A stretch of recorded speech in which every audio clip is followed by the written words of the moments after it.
Ga wasu fina-finan Indiya na Hausa na musamman daga kamfanin Sultan, Rajasab, na gaba kuma Raraka, sannan da akwai Mai Haɗari sai kuma Binciken Sirri. Mu je zuwa Sultan. Domin samun waɗannan ƙasaitattun fina-finan Indiyan Hausan kai tsaye ka saukar da su a wayarka ba tare da ka sha wahala ba, to kamar dai yadda aka saba, hanya ɗaya ce tal ta samun fina-finan Indiyan Hausa yanzu haka. Wato hanya ta shiga group namu na BIP, group wanda ake biyan kuɗi a shiga domin suburbuɗe fina-finan Indian Hausa sababbi da kuma tsofaffi. Ko yau aka saki fim ɗin Indian Hausa daga kowanne kamfani da ka san yana fasara fina-finan Indian Hausa, to muddin kana cikin wannan group ɗin zaka samu fim ɗin ko guda nawa ne, sai dai kawai ka latsa ka saukar a wayarka kai tsaye, kuma zaka iya saukar da duk wanda kake so kuma ka tura ma duk wanda kake so ka tura ma. Lalle wannan hanya ce sauƙaƙƙiya da ake samun fina-finan Indian Hausa yanzu haka.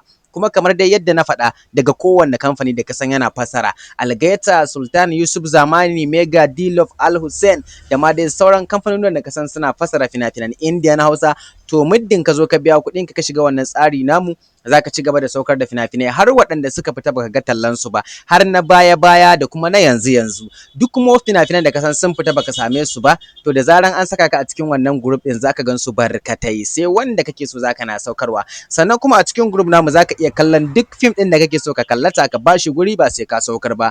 Yauwa wannan dama ce gare ku abota kallon fina-finan Indian Hausa. Ga masu kuma downloading, duk wannan dama ce gare mu baki ɗaya, kuma babu wayo babu yaudara. Kwarai kuwa wannan magana ce ta gaskiya. Domin shiga tsarin namu ga nambobi nan, duk wanda ka ɗauka ka mana magana akan WhatsApp, za a tura maka yadda tsarika suke, ka biya 'yan kuɗinka sannan a mazga nambanka a cikin wannan group ɗin. Kuma a duk inda kake, a duk ƙasar da kake, za a karɓi 'yan kuɗinka sannan a saka ka a cikin group namu ka fara kodumo.